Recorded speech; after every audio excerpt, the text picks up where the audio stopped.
How you doing, folks? It's Nameless, back again with another video. And for this video, I wanted to sort of expand on my last one, seeing that Tim Schafer opened his mouth and inserted his foot. And I also want to talk about the Not Your Shield tag as well. But first, before we get into that, I want to talk a bit about RoNIN, because I got some news. On April 11th, over at College DuPage, which is in Glen Ellen, Illinois, if you're around the area, around the Chicago area, or around the western suburbs, and you really want to check out RoNIN in action, I'm going to be down there at COD for CODCon at April 11th from 12 to 6 p.m., alright? So it's going to be 6 hours. So what I'm going to do is, I'll probably do two demo sessions for RoNIN, and pretty much test out the game, get feedback, and what have you, and sort of invite people to try it out. And I'll be passing one of these flyers. Now, unfortunately, not this one, because that one's a little bent. I don't know what happened, but anyway, I'll be passing out flyers like these at the event, and then get more information. So if you're in the area around Glen Ellen, or in the Chicagoland area, or what have you, if you want to really check out RoNIN in person, then please come on down here, check it out, have rapid taste with me. Hey, and sorry, I am not bringing any punch and pie, so sorry, but still, come down here anyway. Just to check it out. Okay, now to get on to the topic at hand. Tim fucking Schafer.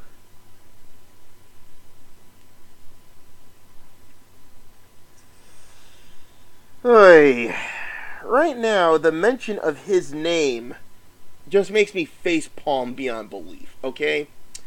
So, if you haven't watched my video last night, please go by and check out my reaction.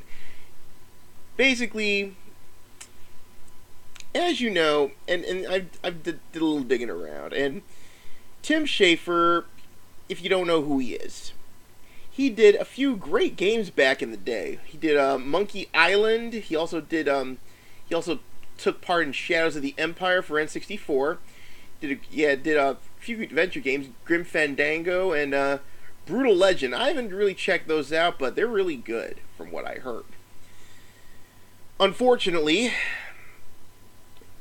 as with some people who are good at what they do, well, some of them tend to fall off, and in worst cases, some of them eventually sell out. In Tim Schafer's case, he pretty much sold out. Okay, he was trying to. Sorry, hold on a second. Didn't expect that one coming, but anyway. So what he did was, well, I'm going to tell you why he's pretty much on the way down. He had a Kickstarter going on, right? For his game. I think, what is it called? I forgot what it's called. But anyway, some of you please leave some stuff in the comments, because my mind's how my mind works.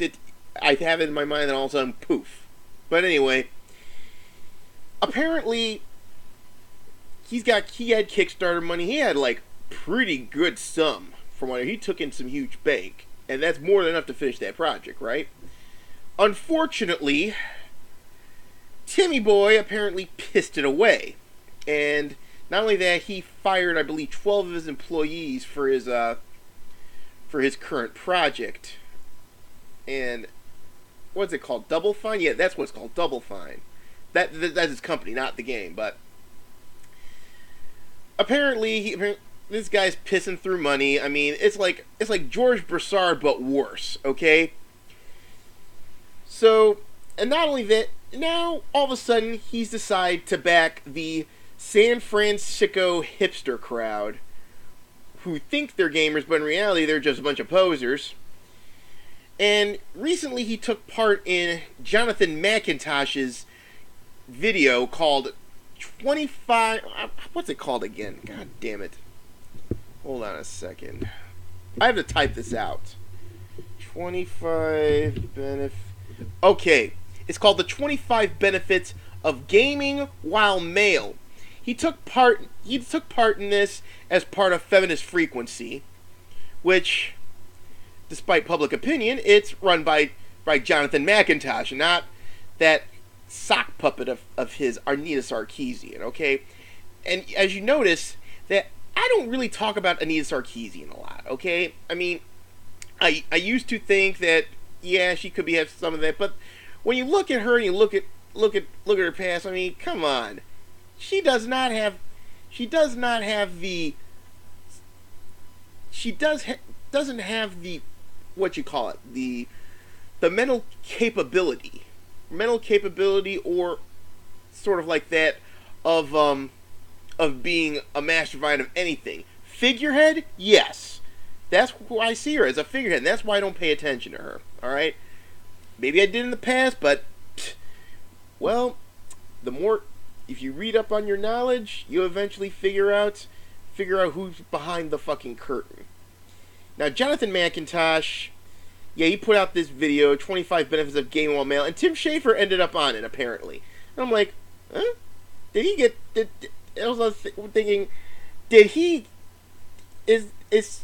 have, like, evidence on the guy or something? Because this guy's a internationally known, okay? Amongst the adventure gaming circles.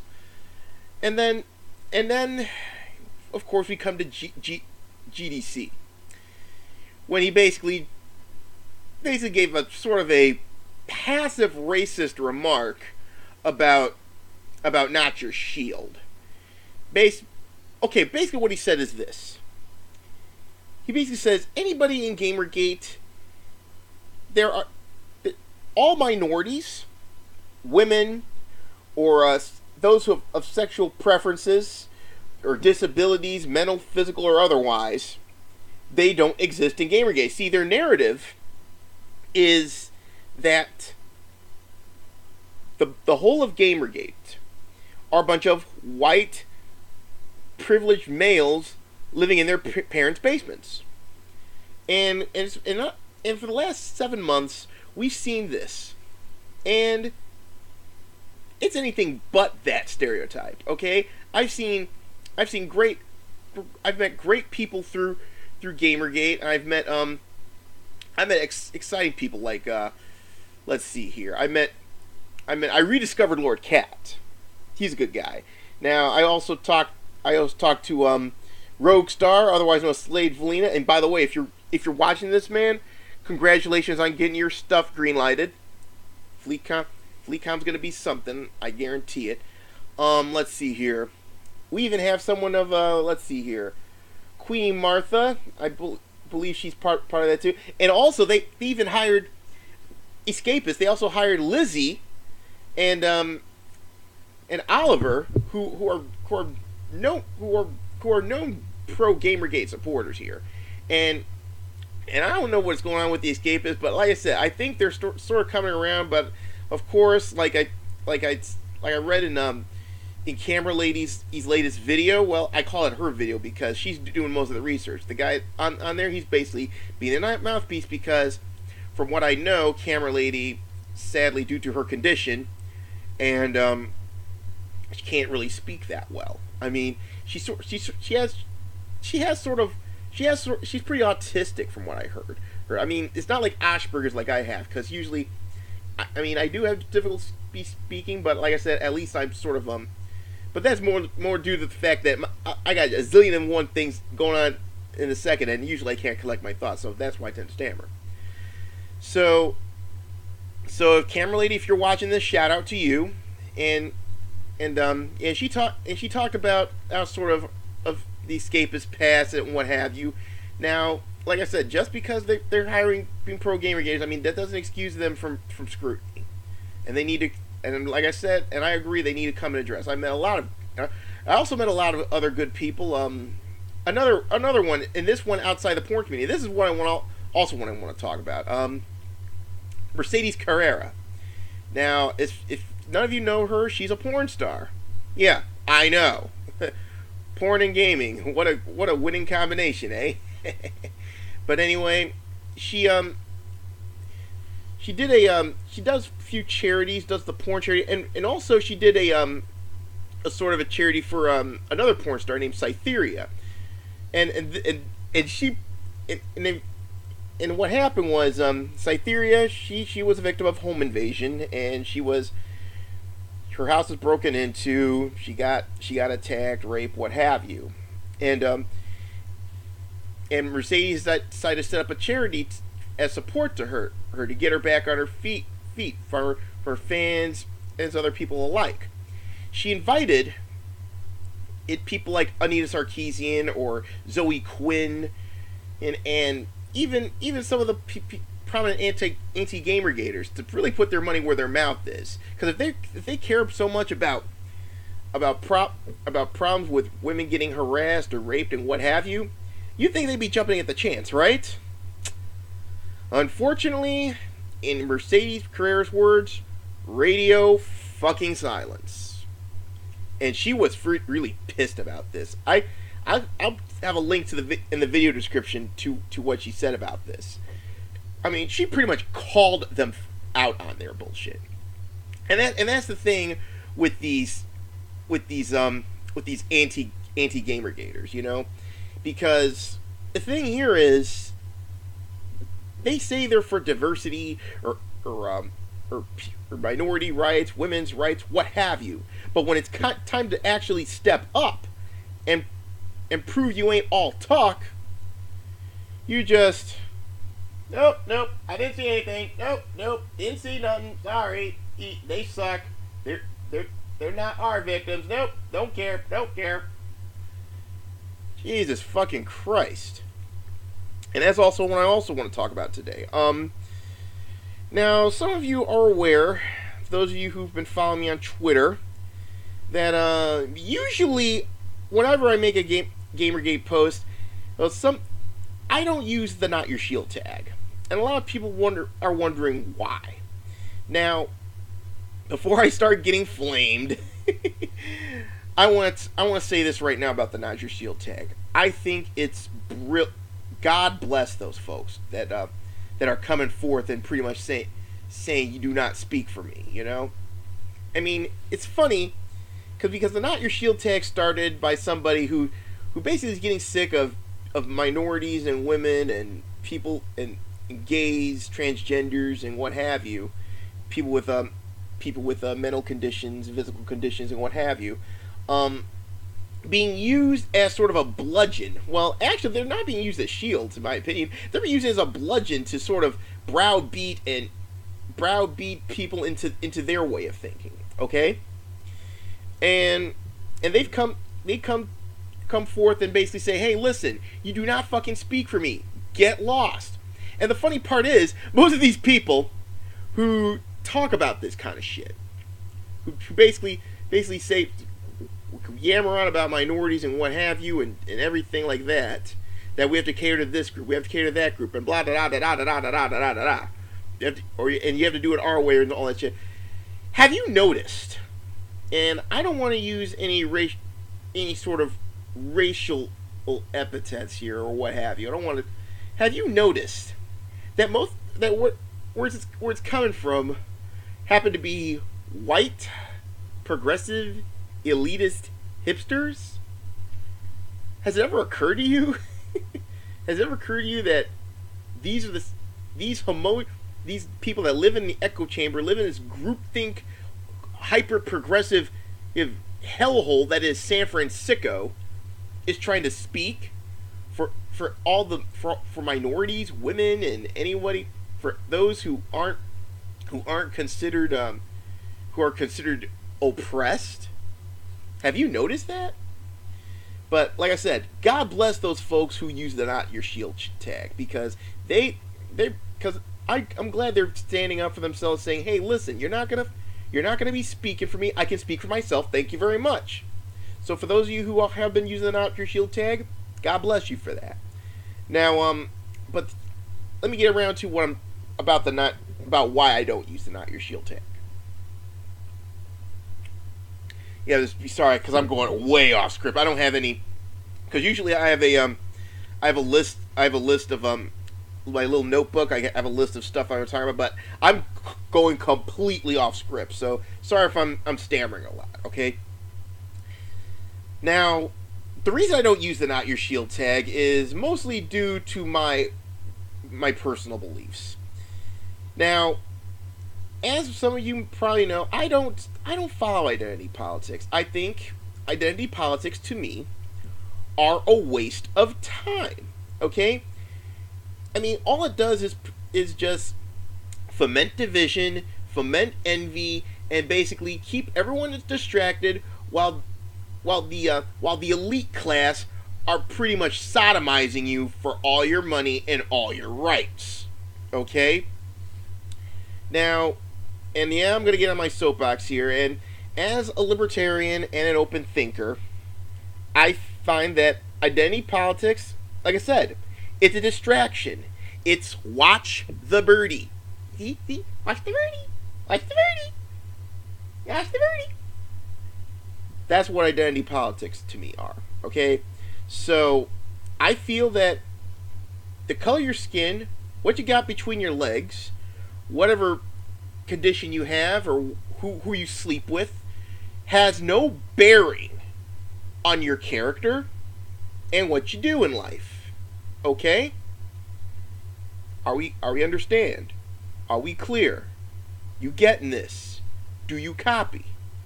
Of course you do. So that's why I don't use the tag, because like I said, identity politics to me is just a distraction. But those who use the tag, God bless you. You're doing the right thing. You're standing up for yourself. I applaud that.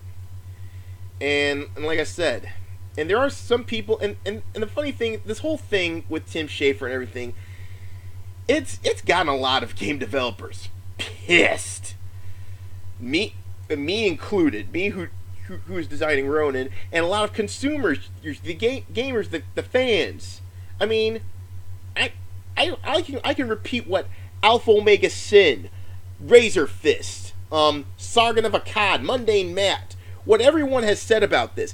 Even Mark Kern has come out and basically just tweeted out his disappointment. And for the record, I respect Mark Kern, okay? Now, like I said, he's not a part of Gamergate per se, but I do appreciate his efforts to try to mend fences and pretty much bring an end to this whole gamer civil war that's been going on between Gamergate and the hipster enclave indie development industry or some shit like that, which is run on cronyism and bullshit. And like I said, as much as I want peace, I mean, I want the same thing with thing Kern wants. We want us to put this behind us, stop the fighting, and just find some common ground or something, and get back to what we like to do. Unfortunately, the anti-Gamergaters aren't having that. So, the way I look at it is, at this point, they gotta be stopped. That's all I gotta say, man. They have to bite the dust, because they seek dominion over people, and like I said, they do not. And like I said, people like me and gamers, we've been lambasted by everything from Hillary Clinton to Joe Lieberman to Jack fucking Thompson, and then all that bullshit. I mean, it also goes back to like the 80s with music with Tipper Gore and the PMRC. It's starting to sound like the whole Jack Thompson deal, and who else? This whole Joel Lieberman, all this shit. What if all this was practiced to begin with? You know? I mean, it's just weird. This is in my opinion, this is like worse than Jack. I mean, Jack Thompson. I saw him doing a little interview with Jordan Owen. I mean, maybe his views has sort of moderated over time, or try to clarify his position. But even, let's just put it this way, even he thinks these people are just nuts. All right, because like I said, you have the right to disagree, and you have the right to create whatever you please. I mean, That's another thing some of these anti-gamer gamers need to realize. We don't want to shut down Depression Quest or Revolution 60 or what's that silly ass game. I get this call all the time or some shit like that. I don't know. But listen, we don't want to shut you out. Yeah, you can push this on your niche hipster audience, okay? Just like I said, don't fuck with your competition about this, okay? I mean, this ain't the fucking mafia, alright? So, but if they're gonna try to seek dominion over others, and they won't listen to reason, etc., then unfortunately, they have to be brought down. It's just simple as that, folks. I mean, sure, we'd rather not resort to drastic measures.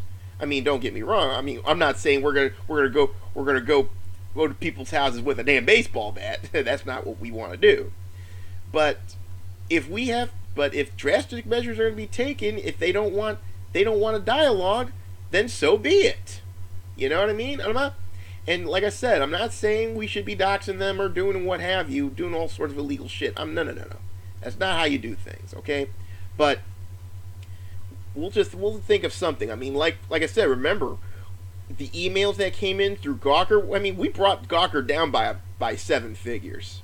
So if we can bring Gawker down by 7 figures, believe me, UBM, whoever runs Gamma Sutra and the fucking GDC, oh, your ass is next. Count on it.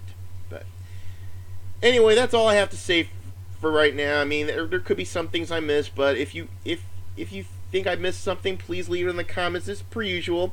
I'll have some videos that I talk about in the video description, along with Mercedes Carrera's response to the anti-gamer gates, pretty much thumbing their nose up like this, or Tim Schafer inserting his foot in his mouth, and all that good stuff.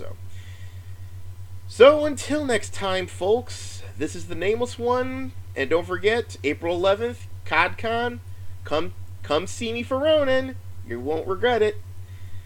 It's Nameless.